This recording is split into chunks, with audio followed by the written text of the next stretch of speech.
શાળાઓમાં નવું શૈક્ષણિક સત્ર શરૂ થઈ ચૂક્યું છે। શાળાઓ નિયમિત શરૂ થઈ ગયેલ છે, પરંતુ બજારમાં પાઠ્યપુસ્તકોની તંગી ઊભી થયેલ છે।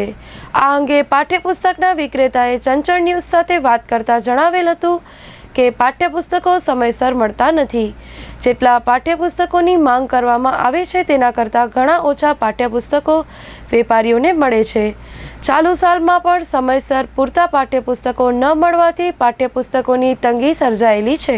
આ અંગે વિનોદભાઈ એસ મહેતાએ ચંચળ ન્યૂઝ સાથે વાત કરી હતી। મારું નામ છે વિનોદભાઈ સ્વરૂપચંદભાઈ મહેતા।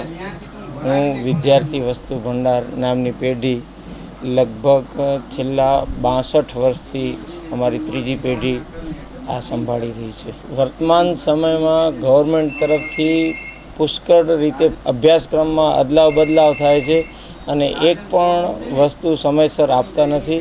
અચ્છા, જે કોઈ નવી પ્રિન્ટ થાય ને અમે 2000 માંગી હોય તો અમને 200 કોપી જ આપવામાં આવે છે। વાલીઓ પુસ્તકની કિંમત કરતાં ખૂબ જ સમય અને રૂપિયાનો બગાડ કરી તેમ છતાં એમના પુત્રને એ લોકો અભ્યાસ માટે સંતોષ આપી શકતા નથી। આ માટે ગવર્મેન્ટે ખૂબ જ અસરકારક રીતે પગલાં લેવા જોઈએ, પણ તેઓ અભ્યાસની ગંભીરતા સમજતા નથી। શા માટે આટલા પુસ્તકો લેટ આપે છે એ જ નથી સમજાતું। દરેક 1 થી 12 ધોરણ ગુજરાતી મીડિયમ તેમજ ઇંગ્લિશ મીડિયમમાં લગભગ 50% જેટલા જ પુસ્તકો આવેલા છે અને જરૂરિયાત પ્રમાણે અમને પણ પુસ્તકો મળતા નથી। અમને અત્યારે ઓછી ટકાવારીમાં પુસ્તકો મળે છે। આના કારણે શિક્ષકો વિદ્યાર્થીઓની હાલાત સમજવાને બદલે એને હેરાન પરેશાન કરે છે।